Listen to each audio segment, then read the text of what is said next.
Bahkan Imam Malik dulu ketika menulis kitab namanya kitab Muwatta, beliau pada saat itu murid-muridnya bertanya kepada beliau, "Wahai Imam, kenapa harus membuat Muwatta padahal banyak Muwatta yang lain?" Jawaban beliau, "Apa yang karena Allah maka itu lebih kekal."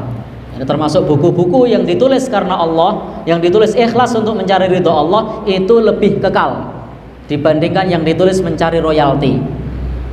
Itu lebih kekal.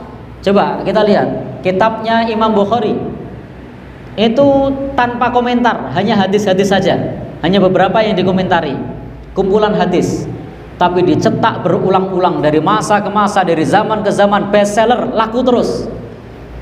Tapi ada orang yang nulis buku sudah dibuat mengikuti tren dengan cetakan seindah mungkin, terbit berapa kali? Ya, tidak dicetak berkali-kali. Sama juga kitab para ulama madhab yang 4 sampai hari ini dicetak berkali-kali, berulang-ulang. Kenapa? Karena sesuatu yang ikhlas karena Allah, maka dia akan lebih kekal. Maka nalillahi fahuwa abqa. Apa yang karena Allah, dia akan lebih kekal.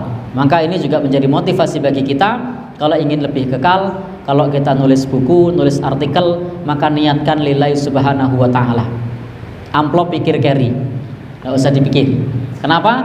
Karena kalau kita tidak karena Allah, Bapak Ibu hanya akan mendapatkan yang tidak karena Allah itu. Masih ingat Nabi SAW menyampaikan di dalam hadis niat, innamal a'malu bin niat wa innamal likulli imri'in ma nawa. Sesungguhnya seseorang itu hanya akan mendapatkan apa yang ia niatkan.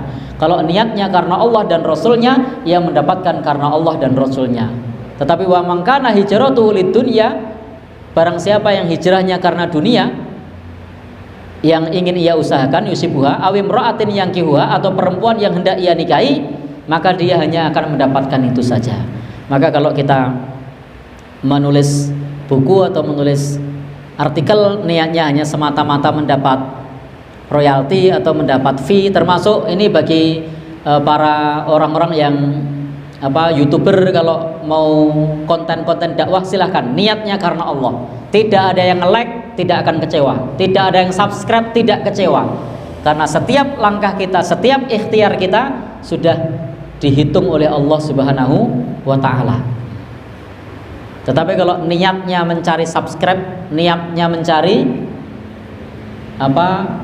sesuatu yang sifatnya duniawi, kecewa.